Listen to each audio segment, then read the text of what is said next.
How's it going? This is Hoiman, and today we're taking a look at the Amiibo Zelda figure.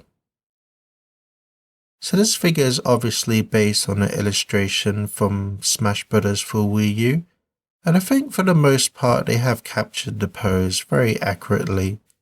But in terms of the likeness, it's a bit debatable, I feel. But the sculpt overall on this figure is pretty decent. Has quite a lot of detail and nice sculpting going for it. But there are some sculpting areas which I do feel that kind of lets this figure down a bit. So taking a closer look at Zelda's face, I feel that it kind of looks like her, but in most angles it doesn't really capture her character all that well, I feel. I don't know, there's just something about the sculpt of the face that doesn't quite look like the character. But in any case, the eyes are nicely painted on, they look very sharp. And then moving on to the hair, which is probably the weakest part of this figure.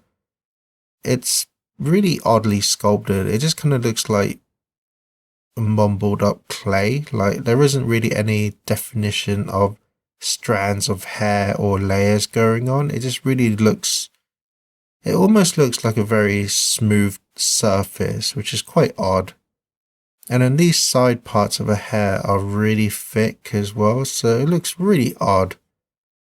And then moving down to the back of her ponytail, there is some strands in the sculpting here, so this part looks pretty decent. And then it ends in a nice ponytail as well. But because there's just no strands at all in the top, it makes these two parts really inconsistent.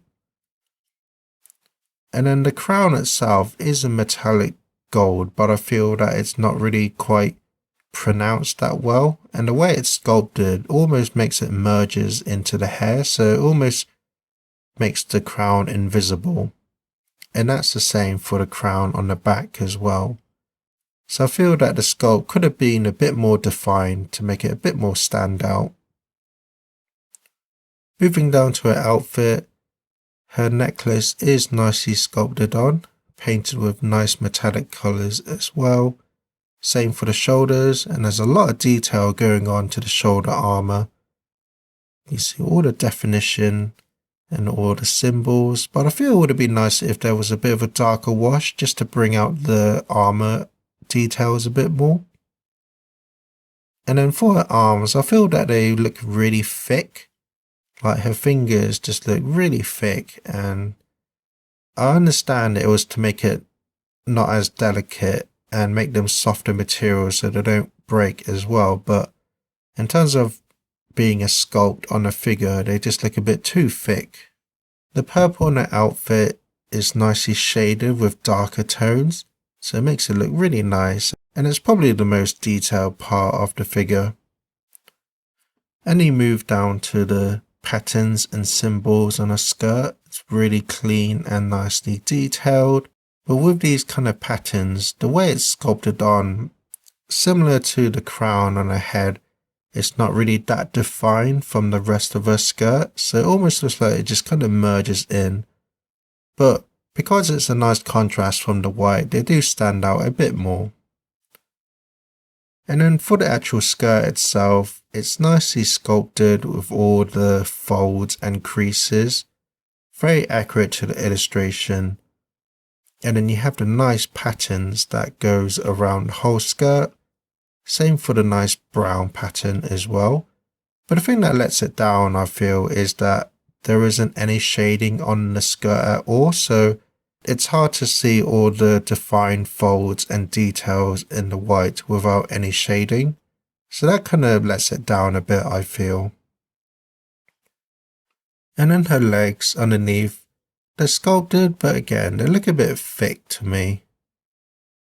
And then the stand itself is the Smash logo, very reminiscent from the game. And then the bottom, you have legal stuff. So overall, this is an okay representation of Zelda. Overall, it does look like the character, and it has captured the lightness of the illustration really well.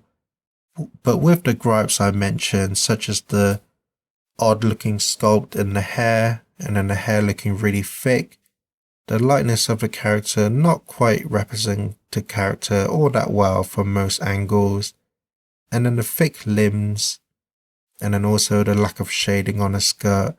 All these things do kind of detract from the figure. But in terms of the sculpt, it's still nice looking, but it's just lacking a lot of shading, I feel, and then some improvements to the head and the face would be nice, I feel, but as it is, it's an okay representation of the character. And overall, if you are a fan of Zelda or the games, then I can still recommend this figure.